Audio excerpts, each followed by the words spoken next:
3, 2, 1. Oh. We now have only 120 minutes. So we have to keep this at 2 hours.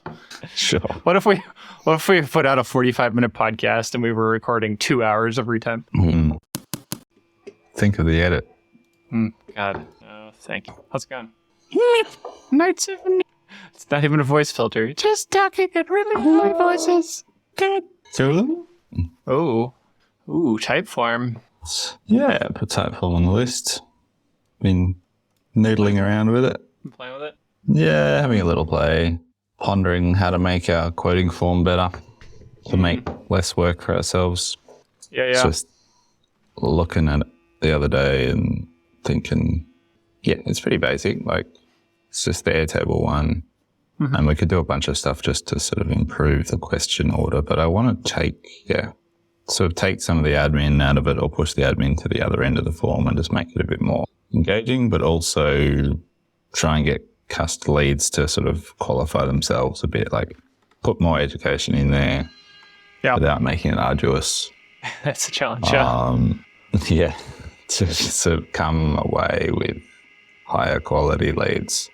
Yeah, we get pretty good leads through it, but I feel like it could be better and we could spend less time quoting for the same result if we just improve the form. For sure. So I heard about Typeform and I know Sarah's used it a little bit. It's pretty fancy. I get the impression, I haven't looked into it, I get the impression it can do sort of some sort of logic stuff as well, like based on the person's responses, give them an estimate of blah. Yeah, it feels like there'd be a lot more of these. Maybe I just don't know about them. I'm sure that's the case. Like there'd be a lot of these out there, right? I mean, Google Forms is pretty decent. Airtable, like it has logic, but it doesn't do any calculations. But what I would love is it to be more of like more pictographs, more visual instead of like a ton of text. Oh, you pick from these two options, and it's like, I don't know if you did services that were like laser cutting or CNC routing, and you would pick it, or I don't know. I really would just like it to just quote stuff for people automatically. It's my real goal. RoboQuote. So I have mucked around a little bit with that concept for sort of known, trusted clients of giving them like a restricted view to our Airtable quoting base. Ooh, wow. Where they can create a new record and plug in the basic stuff and potentially get an estimate. Wow. If it was a range, I might be into that. Yeah. Yeah, look, I think, the person that I was experimenting with that concept very much understands that it is experimental and an estimate, and they're not going to hold us to anything. But it was more just that they didn't have to bother me to get a price on that's true. Cutting blur. They could just plug in some numbers and go, oh, yeah, maybe that. If you would like to get roboquote.com, it is $20,000 currently. Come on. I think the Patreons can spot us for that, right? Yeah, well, it seems like a good investment. Maybe we can get like the code AU unsupported. I don't know how your things work. TLDs. .Australia. Just the whole thing spelled out? .Australia. No, .au is our new extension. What about down under? Does that work? Nope. Can't do that. That might be a different type of website. No, it's the After Dark series of Parts Department.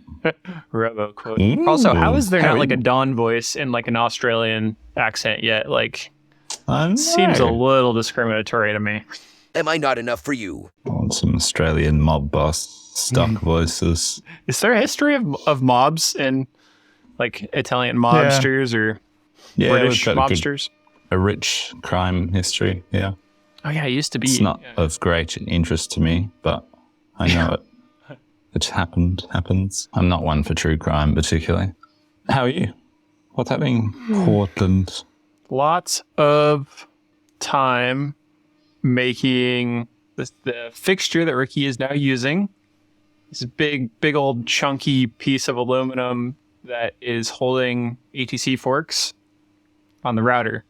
And it came with a lot of challenges, and it took me quite a while to get it all dialed in, and it's got a ton of tiny little high-feed machining slots with tiny little 1/8-inch tools and on the mill. and finally got it all set up. And it's like the first op here is totally mechanically fixtured. So it's like held with Mighty Bites and a Saunders rail. And that's currently what's happening right now for the first time. Finally got it set up and running. So it sounds very solid, which is this is the part I'm not worried about. The second side is a negative pocket with vacuum underneath it. And the vacuum kind of just is the last little bit to hold it down, because I want to do some more aggressive like hat facing on the backside.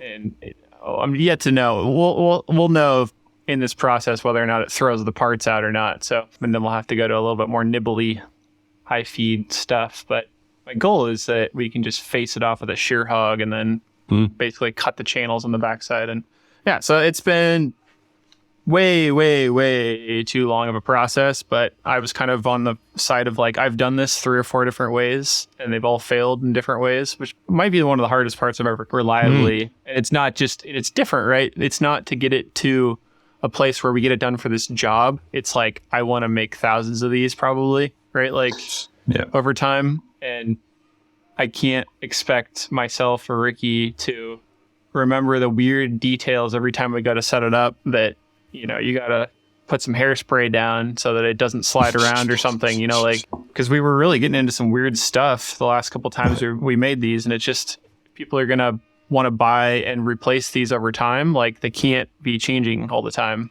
So took a lot so you're trying of to get time. a good recipe.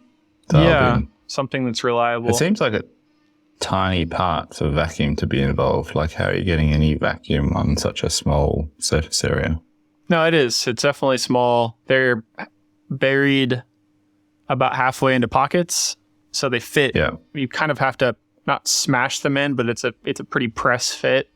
And then the vacuum, in my theory, keeps it from being able to lift, because it's acetal on aluminum, and it's pretty slick in the first place.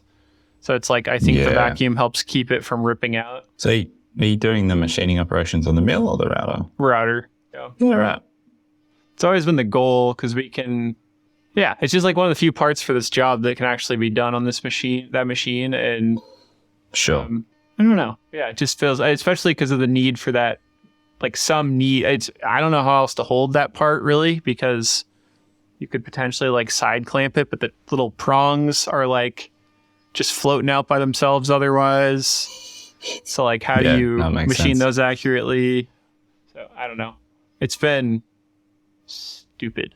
long process. They'd usually be injection molded, right? I think most of them are machined acetal, like all the off-the-shelf Chinese ones. They look like it anyway. Okay. But yeah, that could probably be the case. Can you injection mold acetal? I don't know. My feeling is no. Yeah, I don't know. When we prototyped some out of HDPE, and we used those for quite a while, and they just don't have the resilience of, they kind of get loose. And so we went back to acetal. But anyway, that's been a large portion of I was just joking with Ricky. I was like, if we had to do this for somebody else, like not even the design part, but just like the machining, it's been a lot for, it's just a big part. The mother pallet's been pretty key in getting that to work, so it's been nice. Yeah, cool. Sounds great. Yeah. Sounds dreamy. It looks nice. I'd pay to be in that problem-solving space right now. Yeah, I've enjoyed it to a degree. It's nice to go in and just run the mill and have it do a little high-feed machining, and you spray off the coolant. It's these sexy little pockets with champers all over and vacuum through. But I made enough mistakes on it that, you know, in just the state of where things are at, I'm just want it done. Yeah, sure. Well, what sort of vacuum are you putting through the aluminium on the router? Are you using the table vacuum? Yeah, it's flowing through our table.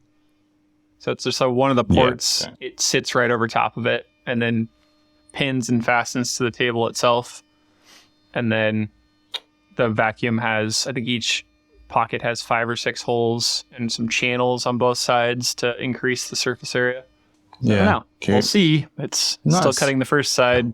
I'm anxiously awaiting to see how they last after weeks of trying to get this to work. Awesome. And from a workflow perspective, are you still like posting all the code out of Fusion for these sorts of things? Mm-hmm. If it's not, is Ricky up to speed on that sort of stuff, or you're sort of leading He can that programming? definitely. We just had he has not done much of anything with NC programs. And so a lot of our products rely on those for little feature changes or nesting, right? Different nested quantities. So we just did a little primer on that again yesterday, which it is I don't know. If you haven't played with NC programs, you really should, because there's a lot of power in it and control over what you can do with it. Honestly, it was like being able to, it for products especially, it makes for a lot more control with repeatable things. Like if you're going back to tweak a feature, or I don't know how it would work for the pencil sharpener. I don't understand that machine well enough, like how you program it. But, anything on your sheets, like the one thing I wish it would do is I wish we could control how many patterned features were in each NC program, because it's basically like a preset, right, of all your programs and cam settings and output settings. And so you can go back and edit that, and it knows where the file lives on like where you posted it to. So it'll tell you if what you've edited in cam is out of date, which is kind of cool. That's fancy. That is cool. Keeps the language of the file naming structure all the same, which is key for when you're going to go to run a file on the machine, and it's like the names are all wonky and you don't know what it means. Yeah. Okay. No, I'm starting to see some value. I've never looked into it. So I've never really understood what its value is. My impression from listening to the Bomb Johns was that it just, remembers which post processor you like to use for which programs to post out to one of your Squillion machines and stuff like that. But little things, even like file naming, is cool. Okay. It saves. The other major thing that I learned, I kind of started using it when we were doing the iMac bases, because we had different heights. We could make 1, 2, 3, or 4, and it would always just reference a patterned single unit, so that you never had to different machining in each one. It would always use the same cam, and so it saves you from needing 4 different setups, right? Like you only have one setup that gets patterned, and then the pattern can be toggled kind of like on or off inside the NC program. And the other one thing we use specifically on the dust boots is one of the brush plates. We label it by just using a chamfer tool to make some holes. So it has it tells us which size the brush is supposed to be, because there's some slight changes in the plates. But that file, that model piece is the same either way. It just changes whether you use an operation that's in the same setup. It either uses it or doesn't use it to widen that slot and add those dots. But otherwise, nothing changed. So every part should be the same except for those little tweaks. So yeah, it's really useful for that kind of stuff. Cool. Okay. Nice. Yeah. I'll check it out. It can. One more last little thing. You can do this probably without using the NC program, I think. But to do a one and done fixture where you have first op as a setup, second op as a setup, you select both of them and post them, and it can reorient the operations minimally to minimize tool changes, which I didn't trust for a long time, but it actually works really well. I don't know how they figured out that, if it's going to cause a crash or not thing, but usually I simulate it and it's fine. And I'm like, how did you figure that out? And it usually, it'll move up a chamfer in this big long list of operations. And yeah, it's oh, wow. It's curious. Interesting. Okay. Have you been playing Halo? Probe Halo. I thought I don't have any. I'll put something in here. I thought we'd have a new segment, Things We Love. It's time for Things We Love. And I was just thinking about this the other day. I don't know if we ever talked about it, but a guy named Pat at Old Boys, which I kind of was introduced to his account on Instagram based on this product coming out. A bunch of people reposted it. It's one of the only things I've ever seen go viral in a certain sense within the Insta Machinist group. This person designed basically a little piece of aluminum that goes on your probe, Renishaw probe. It's the most simple but ingenious solution to those things. Are a ceramic tip with a ruby ball at the end usually, and a piece of aluminum above that kind of holds all the guts of the brain, the expensive parts. And the way that you typically smash your probe is you either bring it down on top of something or you drive it sideways into something. Typically, it's you miscalculated something, right? And it just destroys it. So you're out $1,000 at least.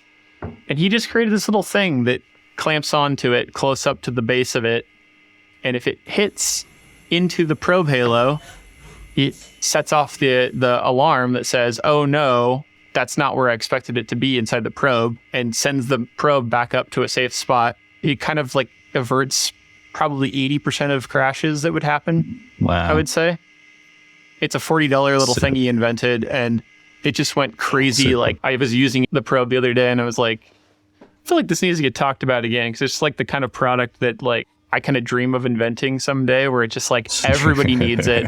A lot of people I saw would say like, oh, I could make this, but like I would rather just, pay $40 to Pat because it's a great idea, and he should be rewarded for it. And everybody around the world is just like loves it. So there's some good videos on his account. So you've got one, I take it. I paid it, got it like almost immediately and put it on, and yep. I haven't needed it yet, but I love the idea of it being there. Yeah. No, super clever. Love it. The product design dream, that simple widget.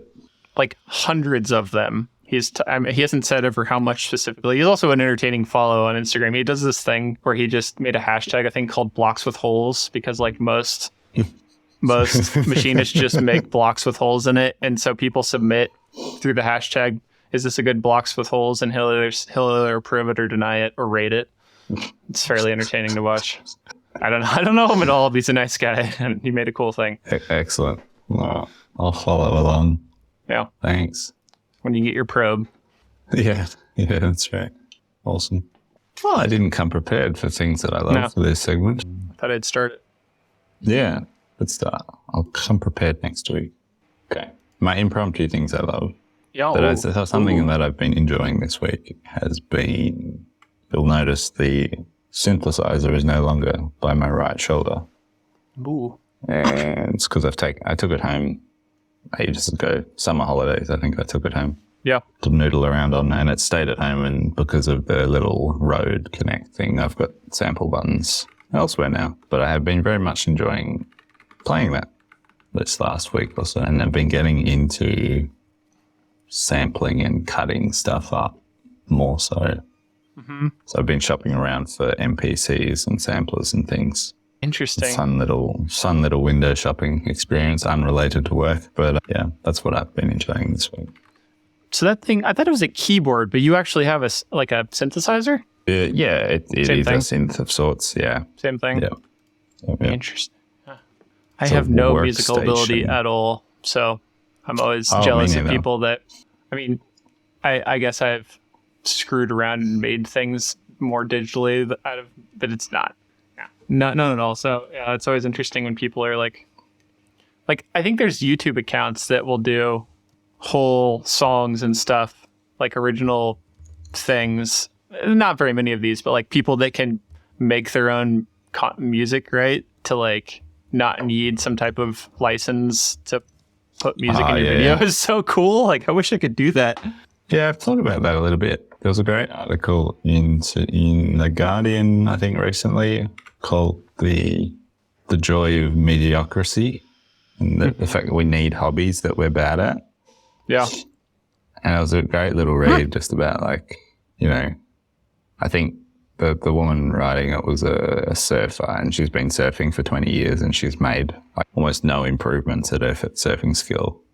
And people are like, oh, you could do this, blah, blah, blah, to get better at that. And she's like, no, I'm very satisfied being completely mediocre at this. It's not about getting better at something. It's about just the experience and the habit and the ritual of it. I thought it was a really nice reminder that not everything has to be about getting better at something.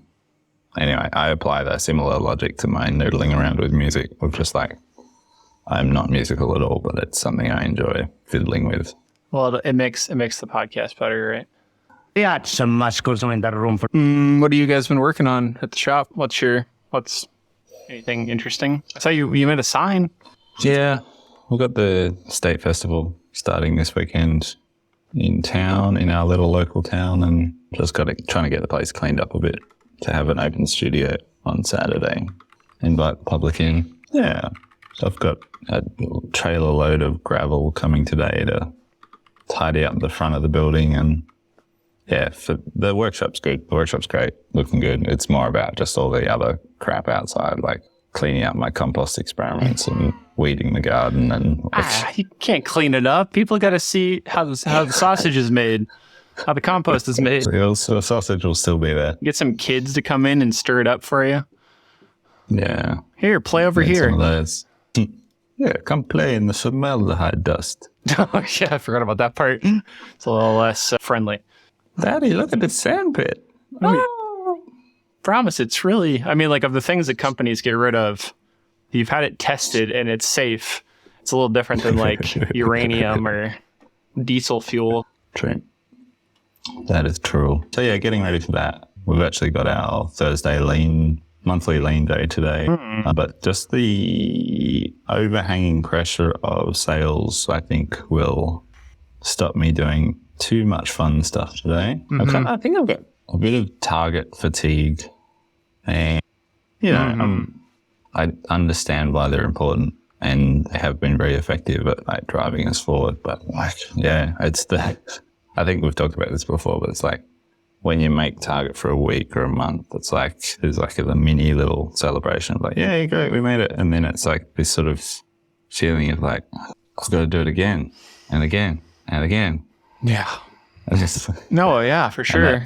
That's weighing heavy on me at the moment. Whereas in, you know, the bad old days where we just had no idea what we're doing in terms of the numbers of the business, we just weren't aware of them. Yeah. We had some vague sense of like what a good month looked like, but we're also sort of busy and naive about the financial side of things that we just sort of pushed on. And yeah, I'm tired. I guess the question I would have about that is, was it stressful in different ways of like what my version of that is because you don't have enough money or like sales are too up and down. So I guess it's pick your poison, maybe. Success poison. Yeah, no, 100%. It was stressful in different ways. And in a way, we've kind of just moved the stress. So now it's like, instead of it just being, oh, cash flow is fine this week, it's like looking forward at our beautiful projections. We're going to have a big cash flow hole in June. It's like, oh, shit, what are we going to do about that? Like, and it kind of just, which is great to know ahead of time. Absolutely. Like we can plan for it and, you know, work towards that not being an issue, which is fantastic, but it doesn't make it less stressful necessarily. So yeah, I don't know.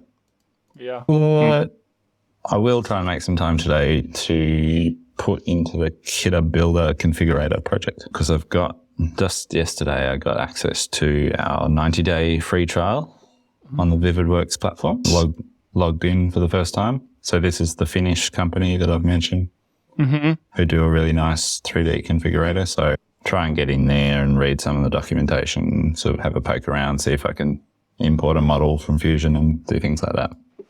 Yeah. So I'd really like to push that project along. It feels like a key part of the next step in sort of pushing Kidder parts out into the world. So yeah, I will, carve out some time for that.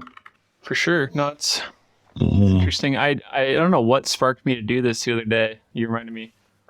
I have a video that I've been slowly editing on my phone of trying out the different, I basically need to do voiceover on it because it's just like weird screen recordings at this point. But I exported a decent amount of our products.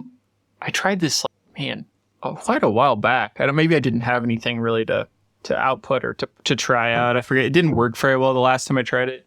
But you can just this because I think I saw it on your website. You just output the little file that makes a AR object inside of Shopify or augmented reality, and then you can like spin a model around of a product. The best thing is it puts it, especially out of an iPhone, I don't know how it works on Android, puts it in scale in your space, and then you can walk around it or like manipulate it or, spin the object around. And so I found that to be really interesting. I did a few of our products and they're on our website. And the particular one that's really curious, and I'm sure you have some too, is like we did this hardware cabinet that I basically just made a download for free. And it's like 8 feet tall. So like when you put it up, it's like a wall to like, and it's opened up so you can see all the stuff inside of it. And it's just like a really cool experience to like have a little through your phone. It's just like a live view of this product to like look around and inside stuff. It's very entertaining. I like that a lot. Yeah, it is entertaining. We tried it on our website a couple of years ago when we first sort of rolled over to Shopify, and I've always found that AR stuff a bit clunky and gimmicky. Like as an end user, I've never had a use case for it, and I can understand why people think it's important for furniture specifically.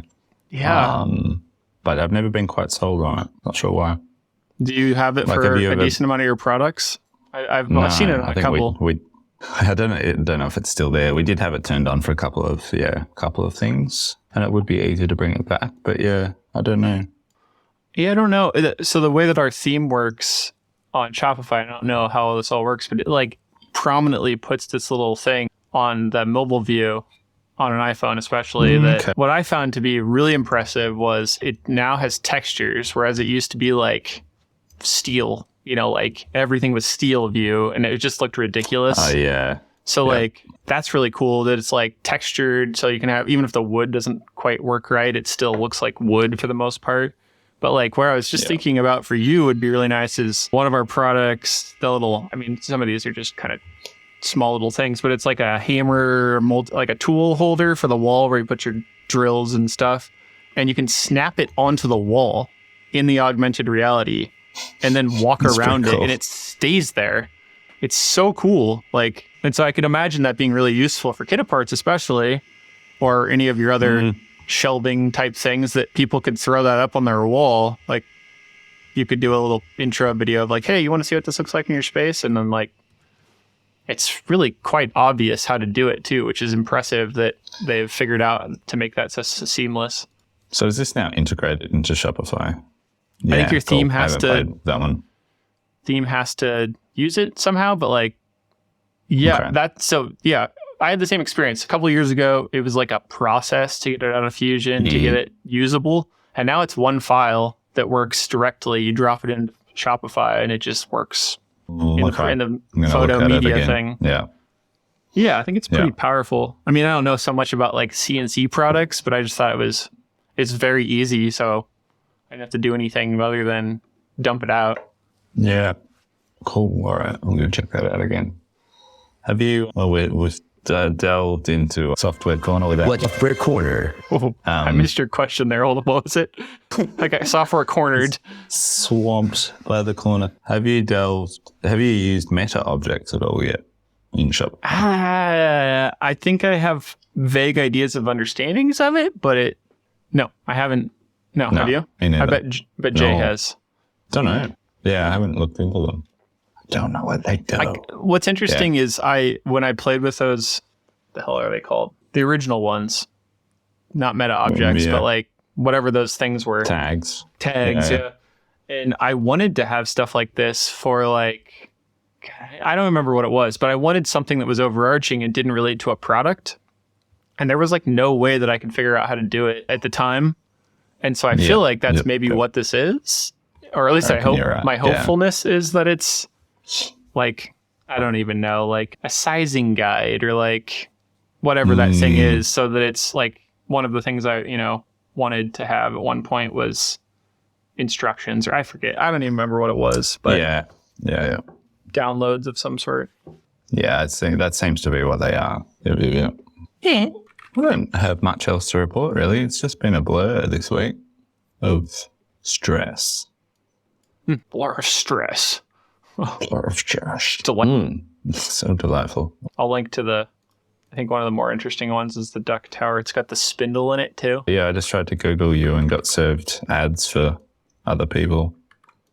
Yeah, we don't do a lot of job shop work in Australia, sorry. Shipping usually kills it. You were outbid by 2 people. Yeah, cool. I'll check it out. I don't know. Don't have a lot Oh, else. did you manage to get rid of your 1-star review? Oh, yeah. I don't know how exactly. I went back and forth on, I was pretty perturbed about it for that day. And, It's not a good feeling. complained privately to a few friends. And then they all seemingly reported it without, I didn't ask them to, but they said that they were, frustrated for me. So they reported it. And one of the options was like, unrelated. This is unrelated to the business or something like that. And I was just like, I mean, seems like it to me. Yeah. So there's two ways I went about is I made a comment. You can reply to people on Facebook review or Google reviews, which I didn't know until that day that was a thing. So I made a review of something that was like, I'm confused why you would make a negative review to a business you have no experience with, but we weren't aware that this was an issue, prior. And, further, it's like I usually try to go about the world to help people out, not tear them down. I hope you have a nice day or something like that. And so between that, maybe that did it, or maybe one of the many review reports took it down, but it's gone. Yeah. Good. And I haven't had any more of him. I blocked him. And so he's probably angering other people in the world. Yeah, good. Good riddance. We had a Jay last week, I think, found a whole lot of fake emails in our Shopify database, as in a bot had got in there and was signing itself up to everything, like fake accounts. I've had that too. And I think because I'd turned off the little capture thing at some point, because it was annoying me how it displayed on mobile. Like it was really this big icon that just followed you around wherever you went on the website. Wait, what? You had an eyeball on your website? Yeah, you know the little email capture logo? It was kind of just following us around. Anyway, I turned it off. And Okay. Sure enough, we had I think Jay said they deleted 30% of our customer base out of Shopify because it was all fake accounts. Oops. I just saw a little thing about how a lot of web traffic is supposedly fake. Or I saw that too. That was a marketer email, I think. Yeah. That's a lot of bots and stuff. Yeah. That made me feel good about not spending money on ads, to be honest. Yeah, I thought of the same thing. I was like, oh, yeah, all that fake traffic Jim and I are getting. Yeah, how much money did we throw away to fake traffic? Let's just be conspiratorial here. Have you ever thought about how the heck do we know that?